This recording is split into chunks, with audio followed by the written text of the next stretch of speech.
Good morning student. Second semester की क्लासें हैं ये।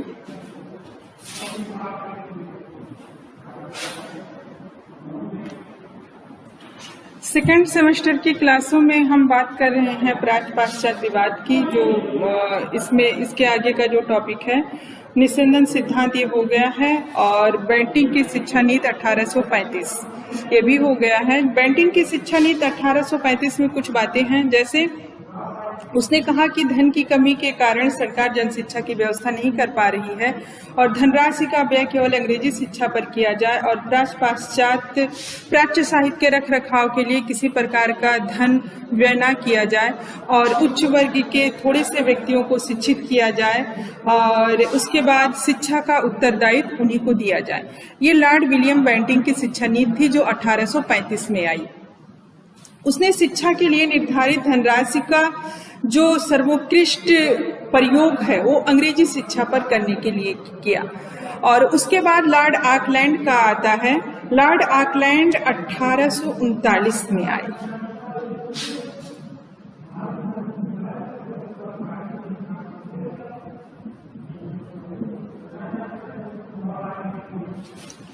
लॉर्ड ऑकलैंड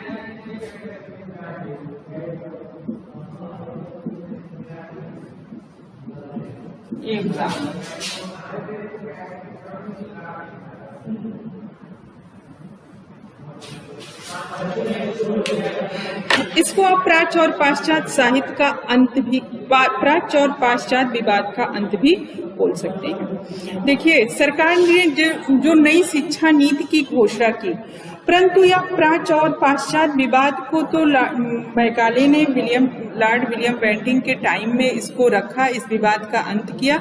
लेकिन उसके कुछ ही समय बाद, जैसे लॉर्ड विलियम बेंटिंक 20 मार्च 1835 को वापस इंग्लैंड चला गया और उसने क्या कहते हैं अपना सुझाव कब प्रस्तुत किया था? उसने अपना सुझाव जो प्रस्तुत किया था वो किया था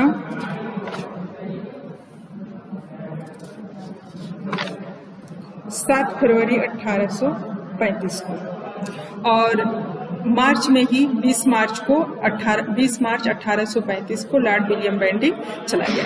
लेकिन उसके जाने के बाद ही प्राच्य और पाश्चात्य विवाद दोबारा से मतलब लोगों में एक बहस होना शुरू हो गया।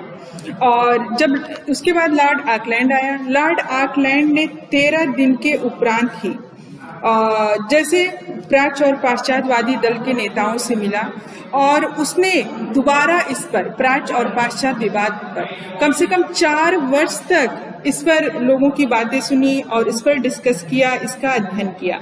और उसके बाद उसने जो पाया वो ये था कि उसको लगता था कि 1 लाख की धनराशि जो दी गई है वो धनराशि कम है और इसमें अगर जो कुछ पैसे और ऐड कर दिए जाएं तो ये विवाद का अंत हो जाएगा।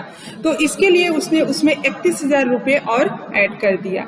ये अक्सर पूछा जाता है कि लॉर्ड ऑकलैंड का योगदान क्या है। योगदान यही है कि 1 लाख की धनराशि देने की बात तो वहाँ पार्लियामेंट से हुई थी 1813 के समय में। 1813 के चार्टर एक्ट के तहत ये बात हुई थी कि 1 लाख की धनराशि दी जाएगी जिसको भारतीय साहित्य और भारतीय विद्वान और साहित्य के रख रखाव के लिए खर्च किया जाएगा। लेकिन यहाँ पर इस विवाद को निपटाने के लिए लॉर्ड मैकाले आए और मैकाले ने इस विवाद का उस समय तो अंत कर दिया। लेकिन ठीक उसके कुछ 7 फरवरी 1835 को इनका जो प्रस्ताव था वो पारित हुआ विलियम बेंटिंक के सामने, और उसके बाद ही 20 मार्च 1835 को लॉर्ड विलियम बेंटिंक यहाँ से इंग्लैंड चले गए। और उनके जाने के बाद लॉर्ड ऑकलैंड यहाँ पर गवर्नर जनरल के रूप में आए और उन्होंने देखा कि वो जिस प्राच्य और पाश्चात्य विवाद को लॉर्ड मैकाले निपटा कर गए थे वो फिर से उभरकर सामने आने लगी। तो इस पर उन्होंने कम से कम 4 वर्ष तक इस पर विशेष अध्ययन किया और उसके बाद उन्होंने पाया कि अगर जो इसमें कुछ धनराशि बढ़ा दी जाए तो हमें लगता है इस विवाद का अंत हो जाएगा। तो इसके लिए उन्होंने लॉर्ड ऑकलैंड ने 24 नवंबर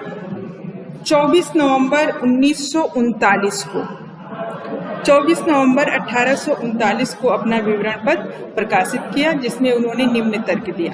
24 नवंबर लॉर्ड ऑकलैंड का 24 नवंबर 1839 को अपना विवरण पत्र पेश किया और उसमें कुछ तर्क दिए। उसका तर्क ये था कि प्राच्य विद्यालयों को आर्थिक सहयोग दिया जाए। पॉइंट को नोट करिएगा कि प्राच्य विद्यालयों को आर्थिक सहयोग दिया जाए। प्राच्य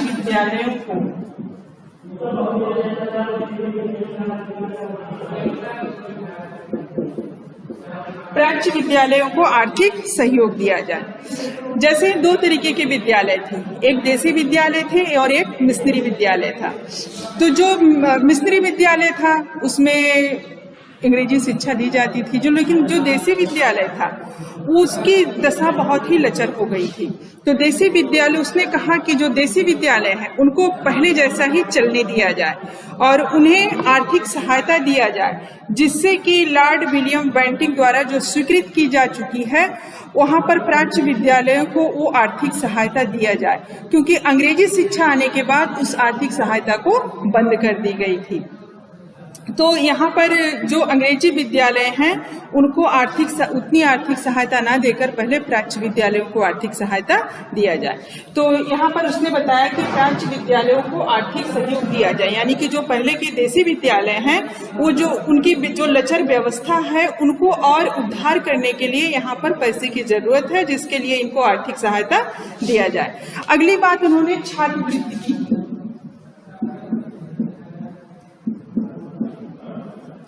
छात्रवृत्ति की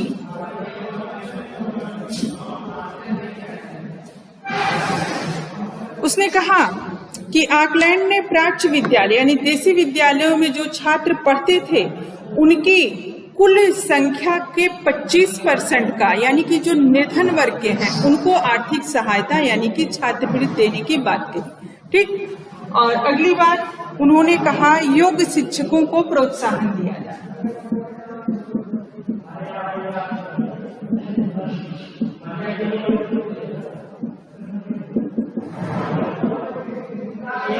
योग्य शिक्षकों को प्रोत्साहन। उसने कहा, ऑकलैंड ने अपने विवरण पत्र में कहा कि शिक्षण को एक व्यवसाय का रूप दिया जाए और इसको और अधिक पॉपुलर, इसको और विकसित बनाने के लिए युवा और योग्य लोगों को इसमें शामिल किया जाए।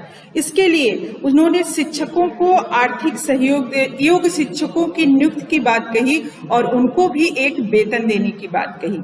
और उसके बाद अंग्रेजी पढ़ने की अनुमति।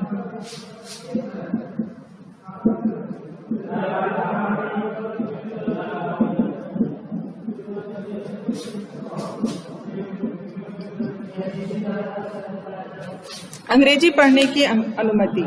ऑकलैंड ने कहा कि प्राच्य विद्यालय एवं प्राच्य विषयों के शिक्षण कार्य की उचित पूर्ति करने के पश्चात जिनका मन है उनको अंग्रेजी पढ़ने की छूट दी जाए।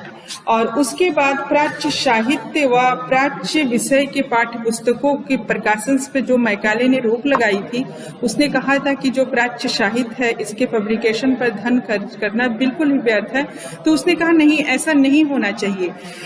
जब हमें देसी विद्यालयों को चलाए रखना है, इनका उद्धार करना है, तो देसी विद्यालयों में पढ़ाए जाने वाले जो प्राच्य विषय के पाठ्य पुस्तकें हैं उनके पब्लिकेशन के लिए धन की जरूरत है। और इसके लिए उन्होंने एक धनराशि की स्वीकृत की और 31,000 रुपये प्रदान किए, जिससे कि इन विद्यालयों का उद्धार हो सके और इनके पब्लिकेशन पर जो खर्चा किया जाना है उसको भी पूरा किया जा सके। और प्राच्य विषयों के शिक्षण में सक्षम जो देसी विद्यालय हों वो अंग्रेजी की कक्षाएं भी प्रारंभ कर सकते हैं। ठीक। यहाँ पर इस बात को जैसे कि उसने अंग्रेजी की अनुमति दी कि जो प्राच्य विद्यालय हैं वो अगर जो अपनी कक्षाएं पूरी करते हैं तो उसमें जो छात्र अंग्रेजी पढ़ना चाहते हैं वो पढ़ें, लेकिन इसके साथ ही उन्होंने ये भी बताया कि प्राच्य विषयों के शिक्षण में पूर्णतः सक्षम देसी विद्यालय जो हैं वो अगर चाहें तो अपने यहाँ अंग्रेजी की कक्षाएं भी प्रारंभ कर सकते हैं। इस विवरण पत्र में उसने प्राच्य साहित्य पर 31,000 रुपए के अतिरिक्त खर्च करने की घोषणा की। इस घोषणा से प्राच्यवादी प्रसन्न हुए और दूसरी तरफ उसने पाश्चात्यवादियों को भी, यानी कि यूरोपियों को भी, यूरोपीय साहित्य और विज्ञान पर भी 1 लाख से अधिक धनराशि खर्च करने की अनुमति दी, और जिससे कि 1813 से आ रहे प्राच्य पाश्चात्य विवाद का अंत हो गया। ऑकलैंड ने बहुत ही चालाकी से प्राच्यवादियों को प्रसन्न किया। उसने ऐसा लगा कि उसने आकर बहुत बड़ा काम कर दिया और 31,000 की अतिरिक्त धनराशि देकर प्राच्यवादियों को प्रसन्न किया। और जबकि उसके एवज में अगर जो देखा जाए, अंग्रेजी और यूरोपीय साहित्य पर और यूरोपीय विद्यालयों पर उसने 1 लाख से अधिक की धनराशि की अनुमति दी, जिससे कि दोनों विद्यालय चलने लगे। इससे क्या हुआ कि प्राच्य यहाँ पर जो पैसे दिए गए और इसमें जो अधिकारी थे अधिक सक्रिय न रहने की वजह से देसी विद्यालय बिल्कुल पूरी तरीके से समाप्त होने लगे और जो पाश्चात्य विद्यालय हैं वो चलने लगे। और इसमें जैसे भारतीय साहित्य और भाषा के विकास का जो मार्ग है वो अवरुद्ध ही रहा, वो आगे विकसित नहीं हो पाया। लॉर्ड ऑकलैंड को हम 1813 के आज्ञा पत्र में जो प्राच्य पाश्चात्य विवाद है उसके अंत के लिए भी जानते हैं, और इन्होंने जो शिक्षा में छात्रवृत्ति की स्वीकृति की बात कही, अध्यापकों के वेतन की बात कही और प्राच्य या देसी विद्यालयों के उत्थान की बात कही, ये सारी बातें भारतीयों के फेवर में थी, फिर भी उसने यहाँ पर चालाकी से काम लिया। इसके आगे हम बात करते हैं उनके घोषणा पत्र की। थैंक्स।